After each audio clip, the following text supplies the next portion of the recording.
எல்லாம் பரவும் மழை செய்தல் வேண்டும். யாமறிந்த புலவரிலே கம்பனை போல் வள்ளுவர் போல் இளங்கோவை போல் பூமிதனில் யாங்கனுமே பிறந்ததில்லை. உண்மை வெறும் புகழ்ச்சி இல்லை. பாமரராய் விலங்குகளாய் செவிடர்களாய் குருடர்களாய் வாழ்கின்றேன். ஒரு சொற்கேளீர் சேமம் வர வேண்டுமெனில் திருவெல்லாம் தமிழ் முழக்கம் செழிக்க செய்வீர். பிற நாட்டு நல்லறிஞர் சாத்திரங்கள் தமிழ் மொழியில் பெயர்த்தல் வேண்டும். இரவாத புகழுடைய தமிழ் நூல்கள் தமிழ் மொழியில் இயற்றல் வேண்டும். மறைவாக நமக்குள்ளே பழங்கதைகள் பேசுவதில் ஒரு மகிமை இல்லை. திறமான புலமையெனில் வெளிநாட்டார் அதை வணக்கம் செய்தல் வேண்டும் என்று தமிழ் மொழி பற்றாக அவர் எழுதிய கவிதைகள் நம் நினைவு கூறுகிறது.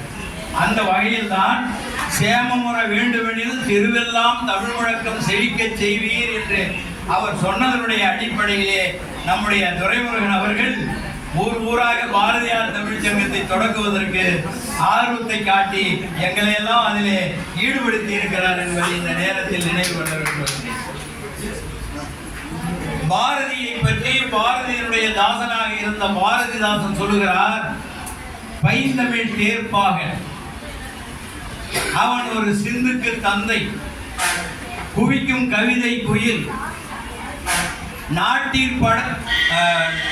நாட்டை கெடுக்கும் அந்த அவர்களுக்கு நான் பகை, நீடுதுயில் நீக்க பாடி வந்த நிலா, காடு கமழும் கற்பூர சொற்கோ, கற்பனை ஊற்றாம் கவிதை புதையல், திறம்பாட வந்த மரபன், புதிய அறம்பாட வந்த அறிஞர், நாட்டில் படரும் சாதிப்படை மருந்து, அயலா எதிர்ப்புக்கு அணையா விளக்கவன், என்னென்று சொல்வேன் தமிழால் பாரதி தகுதி பெற்றதும் தமிழ் பாரதியால் தகுதி பெற்றதும் என்று மிகச் சிறப்பாக நம்முடைய பாரதியாரை பற்றி சொல்லுவார். பாரதியார் ஒரு உயர்குடியில் பிராமண வகுப்பில் பிறந்தவர். இருந்தாலும் கூட இங்கே கலிய செல்லமுத்து அவர்கள் பேசும்போது ஜாதி ஒழிக்க யாரெல்லாம் பாடுபட்டார்கள் என்று சொன்னார்கள். அவரும் சாதியை ஒழிக்க பாடுபட்டவர். அவரை பற்றி பாரதிதாசன் சொல்லுகிறார், சாதி ஒழித்திடல் ஒன்று, மற்ற தமிழ் வளர்த்திடல் மற்றொன்று. பாதியை நாடு மறந்தால் மற்ற பாதி துலங்குவதில்லை. சாதி களைந்திட்ட ஏரி நல்ல தண்டமிழ் நீரினை ஏற்கும், சாதி களைந்திட்ட தோளே நல்ல தண்டமிழ் வாளினை தூக்கும்.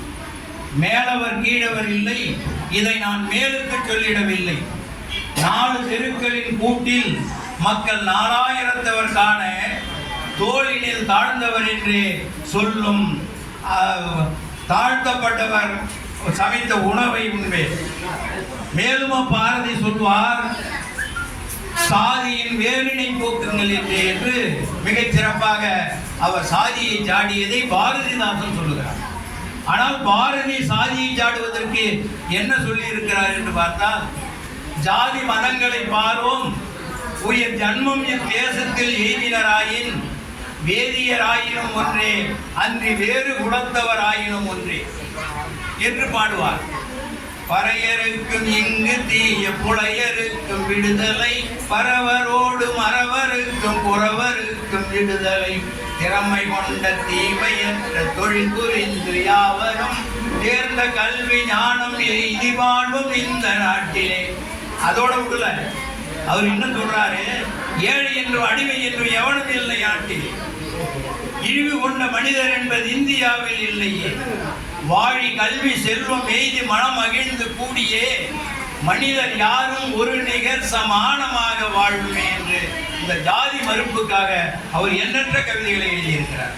அது மட்டுமல்ல, வீட்டில் வளரும் பூனையை வைத்து ஜாதி மறுப்பு சொல்லுகிறார். வெள்ளை நிறத்தொரு பூனை எங்கள் வீட்டில் வளருது கண்டி, பிள்ளைகள் பெற்றது பூனை அவை பேருக்கு ஒரு நிறமாகும். சாம்பல் நிறம் ஒரு குட்டி, கஞ்சாந்து நிறம் ஒரு குட்டி, பாம்பின் நிறம் ஒரு குட்டி, வெள்ளை பாலின் நிறம் ஒரு குட்டி.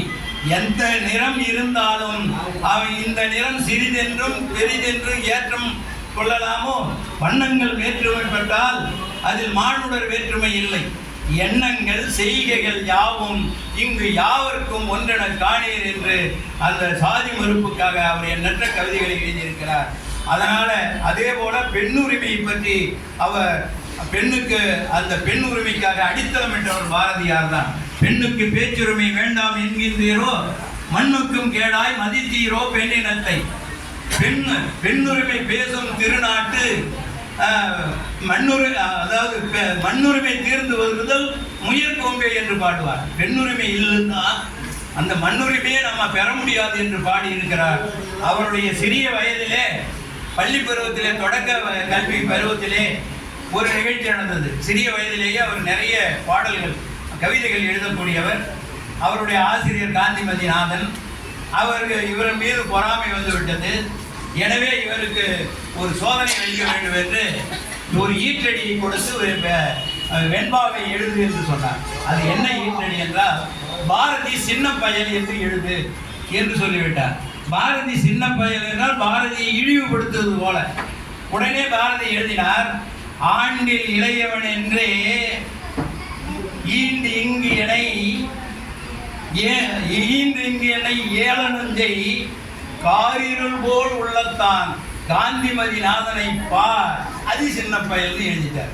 பாரதிய பார் அதி என்று பிரித்து அந்த காந்திமதிநாதனையே சின்ன பயல் என்று சொல்லி அவர் கவிதை எழுதினார்.